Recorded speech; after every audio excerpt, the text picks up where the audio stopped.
अस्सलाम वालेकुम स्टूडेंट्स। तो जो हमारा प्रीवियस लेक्चर था उसमें हमने डिस्कस किया था आयनिक क्रिस्टल को। हमारा आज का टॉपिक है कोवलेंट क्रिस्टल। तो सबसे पहले यहाँ पर हम वेन डायग्राम देखते हैं। जैसे हम मैथ में वेन डायग्राम यूज करते थे, तो इसी तरीके से यहाँ पर इसको वेन डायग्राम में देखते हैं। तो आयनिक बॉन्डिंग और मेटालिक बॉन्डिंग क्या होती है। आयनिक बॉन्डिंग हमारे पास ये occur between a metal and non metal, जो कि मेटल और नॉन मेटल के दरमियान बॉन्डिंग हो तो उसे आयनिक बॉन्डिंग कहा जाता है। Second, metallic bonding. तो मेटालिक बॉन्डिंग जो है ओनली अकर बिटवीन मेटल्स, कि इसमें नॉन मेटल्स नहीं होगा। तो मेटालिक बॉन्डिंग सिर्फ मेटल्स में अकर होगी। अब ये बॉन्डिंग किस में होगी, तो इस बॉन्डिंग के लिए दोनों में क्या होगा, दो एटम्स का होना जरूरी है। तो आयनिक बॉन्डिंग हो या मेटालिक बॉन्डिंग हो, कोवलेंट बॉन्डिंग हो, तो उसमें दो एटम्स का होना जरूरी है। तो ये इसकी वेन डायग्राम आ रही है कि इस केस में चाहे आयनिक बॉन्डिंग हो तो बॉन्डिंग के लिए दो एटम्स का होना इसके लिए जरूरी है, मेटालिक बॉन्डिंग हो तो इसके लिए भी दो एटम्स का होना जरूरी है। तो ये वेन डायग्राम आ रही है।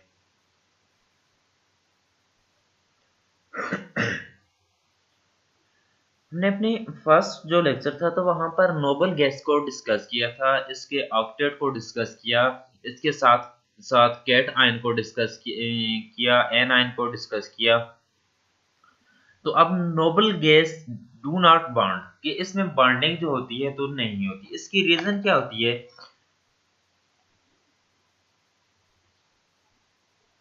जो नेचर है तो नेचर में मैटर जो होता है तो वो मैनी फॉर्म में एग्जिस्ट कर रहा होता है।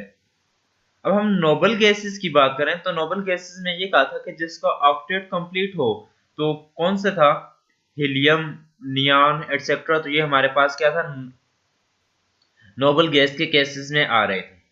अब अगर देखा जाए तो हीलियम क्या है, नॉन मेटल है। नियॉन को देखा जाए तो नियॉन क्या है, नॉन मेटल है।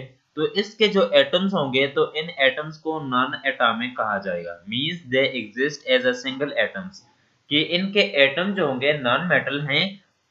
नॉन मेटल के एटम जो होंगे नॉन एटॉमिक एटम होंगे, और इन एटम्स, ये वाले जो एटम होंगे, हीलियम के एटम हो गए, नियॉन के एटम्स हो गए, तो ये एटम जो होंगे तो ये सिंगल एटम्स कहलाएंगे। इसकी रीजन क्या है, सिंगल एटम इस वजह से होगी कि इनके दरमियान कोई बॉन्डिंग नहीं होगी, तो ये एटम सिंगल एटम्स होंगे। अब हम आयनिक और कोवलेंट जो है तो इनको कंपेयर अगर करें तो जस्ट इसमें एक ही डिफरेंस है कि आयनिक क्रिस्टल जो है तो आयनिक क्रिस्टल क्या करेंगे, इलेक्ट्रॉन शेयर करेंगे। आयन बनाने के लिए आयनिक क्रिस्टल के केस में, आयनिक बॉन्डिंग के केस में इलेक्ट्रॉन ट्रांसफर होंगे। और ये ट्रांसफर कैसे होंगे, कि जब हमने एग्जांपल पढ़ी थी सोडियम क्लोराइड, तो एक के ऊपर पॉजिटिव चार्ज और दूसरे के ऊपर नेगेटिव चार्ज, तो इनका ऑपोजिट चार्ज आ रहा है। तो उस ऑपोजिट चार्ज की वजह से ये क्या होगी, ये अट्रैक्ट होंगे, ये हेल्ड टुगेदर होंगे, मींस ये अट्रैक्ट किए हुए एक दूसरे को रखेंगे। तो ये हमारे पास आयनिक का केस है। आयनिक में हमने ये कहा है कि आयनिक क्रिस्टल में इलेक्ट्रॉन जो होते हैं ये ट्रांसफर होते हैं, कंप्लीटली एक इलेक्ट्रॉन ट्रांसफर होता है। लेकिन कोवेलेंट का केस हमारे पास ऐसा केस है, कोवेलेंट क्रिस्टल का, जिसमें कोवेलेंट बॉन्डिंग पाई जाएगी, तो कोवेलेंट में इलेक्ट्रॉन ट्रांसफर नहीं होगा, इलेक्ट्रॉन शेयर होगा। आयनिक के केस में कंप्लीटली इलेक्ट्रॉन ट्रांसफर होगा, लेकिन यहाँ पर देखें तो कोवेलेंट का केस आ रहा है, तो कोवेलेंट के केस में इलेक्ट्रॉन जो है तो वो कंप्लीटली ट्रांसफर नहीं हो रहा, तो इलेक्ट्रॉन शेयर हो जाएगा। जब बॉन्डिंग ऐसी हो जिसमें इलेक्ट्रॉन शेयर हो रहा हो, तो इस टाइप की बॉन्डिंग को कोवेलेंट बॉन्डिंग कहा जाता है। और ऐसा क्रिस्टल जिसमें कोवेलेंट बॉन्डिंग पाई जाती है तो उस क्रिस्टल को कोवेलेंट क्रिस्टल कहा जाता है। अब देखें, कोवेलेंट बॉन्ड की तरफ आ जाते हैं। हमारा टॉपिक है covalent bond. Covalent bond occur between two non metals. तो ये जो होगी, तो हमने ये कहा था कि आयनिक जो है मेटल्स और नॉन मेटल्स के दरमियान होगी। लेकिन कोवेलेंट बॉन्ड के लिए क्या होगा, ये दो नॉन मेटल्स के दरमियान कोवेलेंट बॉन्ड होगी।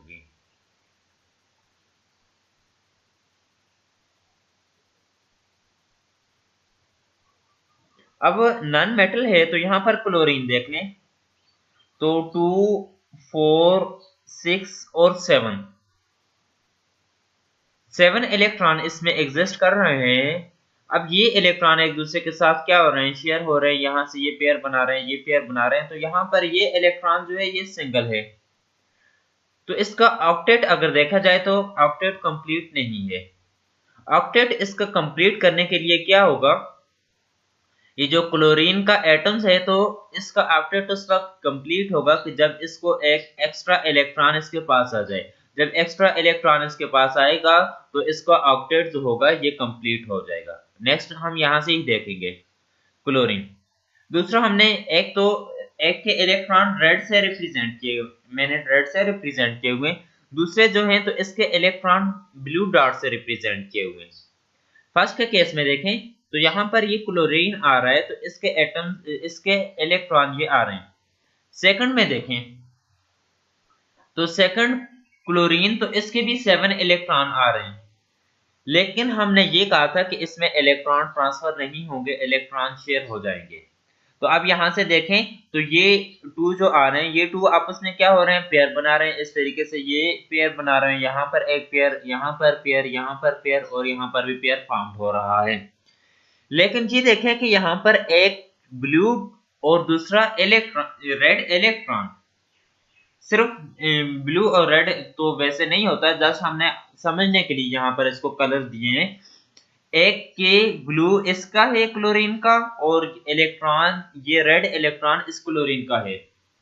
तो ये दोनों इलेक्ट्रॉन आपस में क्या कर रहे हैं, यहाँ पर ये शेयर हो रहे हैं कि इस क्लोरीन के एटम ने दूसरे क्लोरीन के साथ एक इलेक्ट्रॉन शेयर किया, दोनों ने इलेक्ट्रॉन को शेयर किया। अब इसमें जो बॉन्डिंग पाई जाएगी तो ऐसी बॉन्डिंग जो होगी इसको कोवेलेंट बॉन्डिंग कहा जाएगा। लेकिन अगर इलेक्ट्रॉन कंप्लीट देखें, इलेक्ट्रॉन कंप्लीटली ट्रांसफर नहीं हो रहा, इलेक्ट्रॉन अगर कंप्लीटली ट्रांसफर हो जाए तो ये कोवेलेंट बॉन्डिंग नहीं होगी। नेक्स्ट देखें, both get eight by sharing. तो दोनों के ऊपर इसको देखें, ये वाला जो सर्कल है क्लोरीन जिसमें रेड ज्यादा है, तो इसको देखें तो इसके अगर हम काउंट करें तो 8 इलेक्ट्रॉन इसमें आ रहे हैं। इसको जब हम काउंट करें तो 8 इलेक्ट्रॉन इसमें आ रहे हैं, तो ये क्या बन रही है, वेन डायग्राम बन रही है। उसी तरीके से तो 2 इसमें क्या आ रहे हैं, वही हमारे पास 2 कॉमन आ रहे हैं। अब कोवेलेंट बॉन्डिंग किसके दरमियान हो रही है, तो यहां से ये वाले 2 एटम्स, एक ये एटम्स और दूसरा ये एटम, इन्होंने क्या किया, एक दूसरे के ये इलेक्ट्रॉन एक दूसरे के साथ क्या हो गए, शेयर हो गए। इनके शेयरिंग की वजह से यहाँ पर देखें कोवेलेंट बॉन्ड जो है तो ये जनरेट हो रहे हैं। और ऐसा क्रिस्टल जो होगा तो ये कौन सा होगा, कोवेलेंट क्रिस्टल।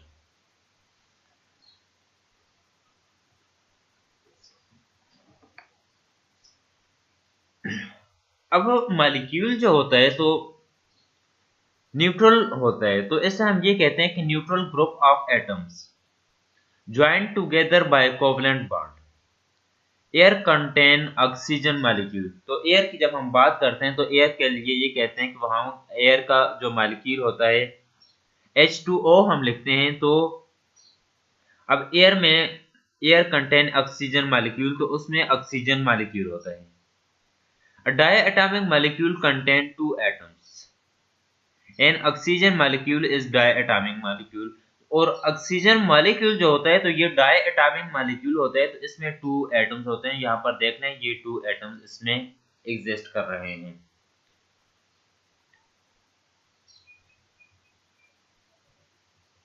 अब कोवेलेंट बॉन्ड को अगर देखा जाए तो लेट्स सपोज हम ये कहते हैं कि अगर ऑक्सीजन का ये इसके साथ कोई और ऑक्सीजन, तो इसके साथ ये हमारे पास ऑक्सीजन आ रहा है, ऑक्सीजन का मॉलिक्यूल, तो 2 ऑक्सीजन के मॉलिक्यूल इस तरीके से यहाँ पर देखा जाए तो कोवेलेंट बॉन्ड है। तो ये अरेंज हो रहे हैं डिफरेंट वे में, और ये अनलिमिटेड यहाँ से वैरायटी हमें मॉलिक्यूल की मिल सकती है, ये इनकी बॉन्डिंग की वजह से।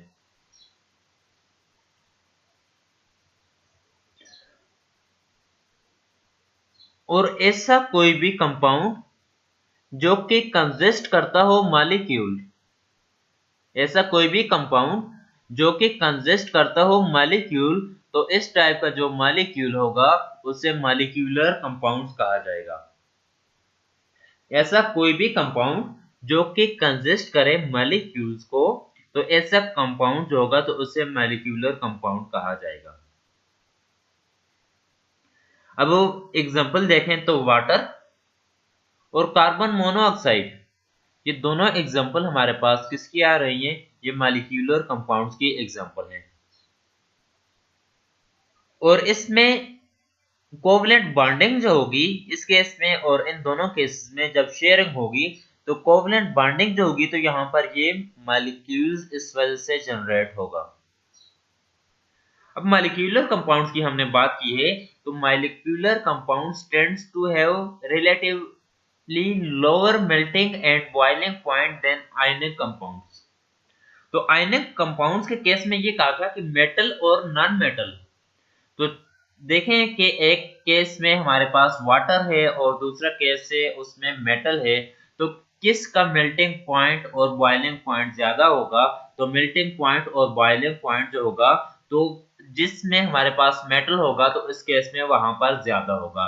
लेकिन आयनिक कंपाउंड जो था, तो आयनिक बॉन्डिंग जो थी तो वो किस में? मेटल और नॉन मेटल में, तो वहां पर मेल्टिंग और बॉइलिंग पॉइंट जो होगा ये ज्यादा होगा। लेकिन कोवलेंट बॉन्डिंग जो होगी, कोवलेंट क्रिस्टल जो होगा, तो इसका मेल्टिंग पॉइंट और बॉइलिंग पॉइंट जो होगा तो इसके मुकाबले में क्या होगा? बहुत कम होगा। They can be gases, liquid और solid at room temperature. Ionic compounds को अगर देखें तो ये हमारे पास सोडियम क्लोराइड है।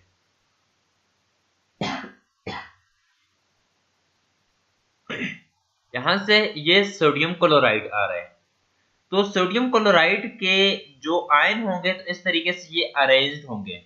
ये तो फर्स्ट लेक्चर में हमने डिस्कस किए हुए, तो ये क्या होंगे? अरेंज्ड होंगे। अब इसका फार्मूला जो होगा, तो सोडियम के ऊपर पॉजिटिव और क्लोरीन के ऊपर नेगेटिव, तो केमिकल फार्मूला क्या होगा? NaCl। अगर वाटर को देखें तो वाटर क्या है? Collections of water molecule, H2O, collections of water molecule. तो यहां पर देखें ये H और ये H2 बन रहा है और ऑक्सीजन, तो क्या हो रहा है? इनके दरमियान शेयरिंग हो रही है, तो इसका केमिकल फार्मूला ये होगा H2O। अब मॉलिक्यूलर फार्मूला ही जो होगा तो वो केमिकल फार्मूला होगा मॉलिक्यूलर कंपाउंड्स के। ये हमारे पास मॉलिक्यूलर कंपाउंड्स आ रहा है, तो इसका केमिकल फार्मूला ही इसका क्या होगा? Chemical formula of molecular formula जो होगा तो इसका केमिकल फार्मूला होगा। तो ये इसका की है, मींस तो हम इसमें ये कह सकते हैं a molecular formula show how many atoms of each element molecule content. तो ये मॉलिक्यूलर फार्मूला जो है, तो यहां से देखें H2O, तो ये बता रहा है कि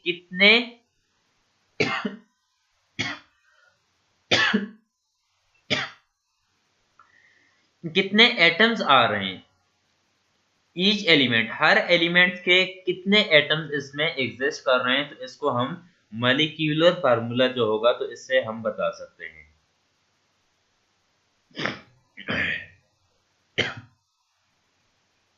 नेक्स्ट अगर हम देखें तो इथेन, इथेन की एग्जांपल देखें तो इसका component of natural gas is molecular compounds.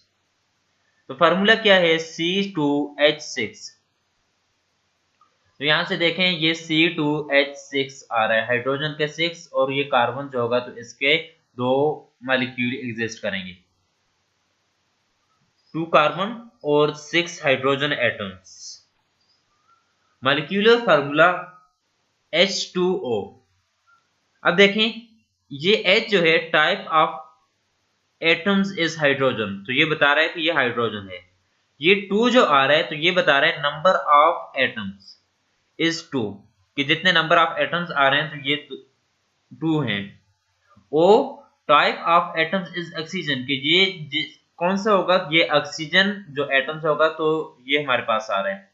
लेकिन यहाँ पर देखें ब्लैंक बॉक्स शो किया हुआ है। If blank there is only one. तो जहां पर हम H2O लिखते हैं, H2O1 नहीं लिखते, तो वन जहां पर भी नहीं लिखा जाएगा, सिर्फ O होगा, तो इसका मतलब ये होगा कि वहां पर सिर्फ एक होगा। तो इसमें ओनली वन एटम्स होंगे। तो अभी तक जो हमने डिस्कस किया है, hydrogen atom, carbon atoms, oxygen atom, ये किसके, वाटर H2O, तो मॉलिक्यूल ऑफ H2O कंटेन, तो इसमें हाइड्रोजन एटम, 2 हाइड्रोजन एटम होंगे और 1 ऑक्सीजन एटम्स। कार्बन डाइऑक्साइड, तो कार्बन डाइऑक्साइड है C, तो एक क्या है, कार्बन का एटम्स, और दो क्या हो रहे हैं, ऑक्सीजन के एटम। इथेनॉल C2H6O है, तो देखें ऑक्सीजन 1 एटम, हाइड्रोजन 6 एटम्स, और 2 एटम्स यहां पर किसके हैं, कार्बन के।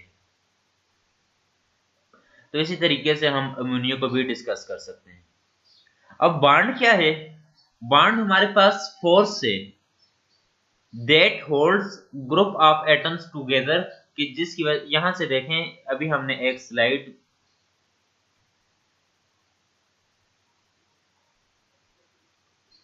तो ये क्या है, ग्रुप ऑफ एटम्स हैं। तो ये ग्रुप ऑफ एटम्स किसकी वजह से, बॉन्ड्स की वजह से क्या हो रहे हैं, तो इनके दरमियान बॉन्डिंग पाई जाती है। तो ये हेल्ड टुगेदर है, ये इकट्ठे किए हुए, बॉन्ड ने इनको इकट्ठे किए हुए रखा है। Two bonds when two atoms become held together, और जब ये आपस में हेल्ड टुगेदर हो जाएंगे, ये कंबाइन हो जाएंगे, तो क्या होगा, बॉन्ड जो होगा तो ये जनरेट हो गए, इनके दरमियान बॉन्डिंग होगी। A crystal can be an ionic crystal or covalent crystal. Crystal जो होगा या तो आयनिक होगा या कोवेलेंट होगा, या सम टाइम हम ये कह सकते हैं कि इन दोनों के मिड में लाई करेगा। अब हम फोकस करते हैं टू एक्सट्रीम केसेस, या तो कंप्लीटली आयनिक होगा या कंप्लीटली जो होगा तो ये कोवेलेंट क्रिस्टल होगा। यहां से देखें कि हमने ये कहा है कि क्रिस्टल जो होगा या तो कोवेलेंट होगा या आयनिक होगा, लेकिन सम टाइम जो होगा ये इनके बिटवीन भी लाई करेगा। लेकिन अब हम फोकस सिर्फ कंप्लीटली आयनिक क्रिस्टल और कंप्लीटली कोवेलेंट क्रिस्टल के ऊपर फोकस करेंगे। अब नेक्स्ट जो हम यहाँ पर डिस्कस कर रहे हैं, तो उससे इजीली हम डिटरमिन कर सकेंगे कि प्रॉपर्टीज ऑफ आयनिक क्रिस्टल क्या होंगी और प्रॉपर्टीज ऑफ कोवेलेंट क्रिस्टल क्या होंगी। आयनिक क्रिस्टल और कोवेलेंट क्रिस्टल, यहाँ पर राइट साइड जो हम लिखेंगे तो ये क्या होगा, ये कोवेलेंट क्रिस्टल, और यहाँ पर लेफ्ट साइड लिखेंगे तो ये आयनिक क्रिस्टल। देखें हमने आयनिक क्रिस्टल जो है इसे फर्स्ट लेक्चर में डिस्कस किया है, आज हमें कोवेलेंट क्रिस्टल ही डिस्कस करना चाहिए था, लेकिन साथ साथ कंपेयर इस वजह से किया है ताकि आयनिक क्रिस्टल को समझा हुआ है तो उसी से हम कोवेलेंट क्रिस्टल को समझ लें, इस तरीके से ये हमारे लिए आसान होगा। आयनिक क्रिस्टल में ये कहा था कि इसमें बॉन्डिंग जो हो रही है, आयनिक बॉन्डिंग भी इसे कह सकते हैं। तो ये बॉन्डिंग क्या है, नेक्स्ट जो स्लाइड होगी वहां पर मैंने बॉन्डिंग लिखा है। तो आयनिक क्रिस्टल में तो ये क्या होगी, इसमें bonding between metal and non metal के दरमियान। लेकिन कोवेलेंट क्रिस्टल का केस आ रहा है तो इसमें जो बॉन्डिंग हो रही है तो between two non metals, chlorine क्या है, नॉन मेटल है, तो अब जो बॉन्डिंग हो रही है तो बिटवीन टू नॉन मेटल के दरमियान हो रही है। अब आयनिक बॉन्ड लिख लिया है मैंने, तो आयनिक क्रिस्टल भी है।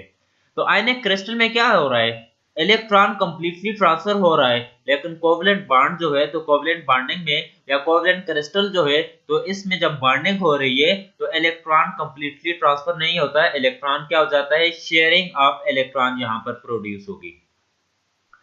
आयनिक बॉन्ड का कैसे, तो उसमें मेटल्स और non metals free electron exist करेंगे, तो ये क्या करेगा, conduct electricity when metals are dissolved. कि हमने एक एग्जांपल ली थी कि सोडियम क्लोराइड, तो सोडियम क्लोराइड सॉलिड फॉर्म में था, तो उसमें करंट नहीं पास हो रहा था, लेकिन हमने उसे डिसॉल्व किया, उसको सॉल्यूशंस बनाया, तो उसमें क्या हो रहा था, करंट पास हो रहा था। लेकिन कोवेलेंट बॉन्डिंग जो कोवेलेंट क्रिस्टल है, तो इसमें क्या हो रहा है, करंट पास ही नहीं होगा, ये करंट को अलाउड ही नहीं करेंगे। अब आयनिक बॉन्डिंग या आयनिक क्रिस्टल में ये कहा था crystal silent made of ions, तो उसमें आयन होते हैं, लेकिन यहाँ पर कोवेलेंट क्रिस्टल के केस में कोवेलेंट बॉन्डिंग जो होती है तो सॉलिड लिक्विड और गैस होगी, तो ये क्या होंगे कि ये मेड ऑफ मॉलिक्यूल्स। तो ये डिफरेंस आपको ये याद होने चाहिए। Next, ionic bond compounds have high boiling and melting point, reason metal और नॉन मेटल, लेकिन इसमें क्या है नॉन मेटल आ रहा है, तो कोवलेंट बॉन्ड में क्या होगी compounds having low boiling and melting point, इसका बॉइलिंग पॉइंट और मेल्टिंग पॉइंट क्या होगा कम होगा। अब ये डिसॉल्व हो सकते हैं वाटर में और ये ऑयल में डिसॉल्व नहीं हो सकते। आयनिक कंपाउंड जो होंगे, आयनिक क्रिस्टल जो होंगे, तो ये वाटर में डिसॉल्व होंगे लेकिन ऑयल में डिसॉल्व नहीं होंगे। लेकिन हम यहां पर ये कहेंगे कि 100% कोवलेंट कंपाउंड जो होंगे तो वो ऑयल में डिसॉल्व होंगे लेकिन वाटर में डिसॉल्व नहीं होंगे।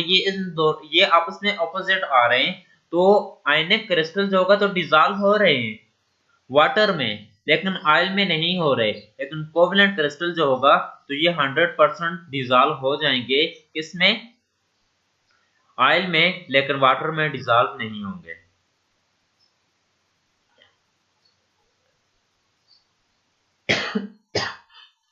Ionic crystal, ionic compounds are crystal lattice of positive and negative ion, तो उसमें पॉजिटिव और नेगेटिव आयन होगा, तो इसमें compound are distinct and separate unit called molecules, लेकिन इस केस में हम ये कहेंगे कि अब यहाँ पर डिस्टेंस जो किया जाएगा तो ये पॉजिटिव एंड नेगेटिव आयन की वजह से, लेकिन यहाँ पर किस बेस के ऊपर, यहाँ पर मॉलिक्यूल की बेस के ऊपर इनको डिस्टिंक्ट किया जाएगा। Next, so chemical formula is the formula unit, the formula that repeat, तो केमिकल फार्मूला क्या होगा जो कि रिपीट हो रहा है, किसमें आयनिक क्रिस्टल में रिपीट हो रहा है, सराउंडिंग सेम होता है तो हम ये कहते हैं रिपीट हो रहा है, लेकिन इसमें हम ये कहते हैं कि जो केमिकल फार्मूला इसका होगा तो वही केमिकल फार्मूला इसका मॉलिक्यूलर फार्मूला कहलाया जाएगा। आयनिक बॉन्डिंग के केस में inorganic compounds are often ionic, लेकिन यहाँ पर ऑर्गेनिक जिसे बायोलॉजिकल मॉलिक्यूल्स आर कोवेलेंट। तो हमारे जो दो टॉपिक थे आयनिक बॉन्ड्स और कोवेलेंट बॉन्ड, आयनिक क्रिस्टल और कोवेलेंट क्रिस्टल यहाँ पर कंप्लीट हो गया है। तो नेक्स्ट हम हाइड्रोजन बॉन्डिंग को डिस्कस करेंगे।